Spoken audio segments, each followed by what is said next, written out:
વડોદરાના ગોત્રી જીએમઈઆરએસ હોસ્પિટલમાં નર્સિંગ સ્ટાફની ગંભીર બેદરકારી સામે આવી। ટીબીની સારવાર માટે દાખલ આણંદની પરિણીતાને જરૂરી તપાસ વગર અન્ય દર્દીનું બ્લડ ગ્રુપ ચડાવી દેવામાં આવ્યું।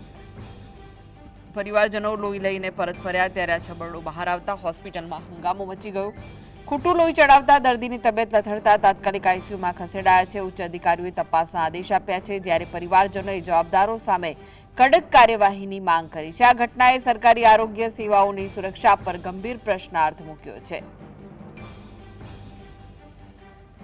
તો નર્સિંગ સ્ટાફની બેદરકારી સામે આવી છે। દર્દીને ખોટું લોહી ચડાવી દેવામાં આવતા દર્દીની હાલત કથળી છે અને તેને આઈસીયુમાં એડમિટ કરવામાં આવ્યું છે। ઉચ્ચ અધિકારીઓએ તપાસના આદેશ આપ્યા છે, જ્યારે પરિવારજનોએ જવાબદારો સામે કડકમાં કડક કાર્યવાહીની માંગ કરી છે।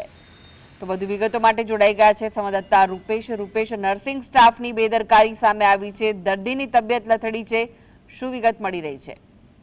ચોક્કસ આ આણંદના ભેટાસીના જે છે એ પીડિત છે, તેને સારવાર માટે વડોદરાની જીએમઈઆરએસ હોસ્પિટલ ખાતે લાવવામાં આવ્યા હતા। જે પીડિત છે એને હિમોગ્લોબિન ઓછું થઈ જતા જે ફરજ પરના તબીબોએ તેમને બ્લડનો બંદોબસ્ત કરવાની તેમના સગાઓને કીધું। દરમિયાન સગાવાલા બ્લડ લેવા ગયા હતા, લઈને પાછા આવતા હતા, તે દરમિયાન દર્દીને ઓલરેડી બ્લડ ચડાવી દેવામાં આવ્યું હતું। એટલે દર્દીના સગા પણ ચોંકી ગયા કે અમારી પાસે બ્લડ મંગાવ્યા પછી આ કયું બ્લડ છે।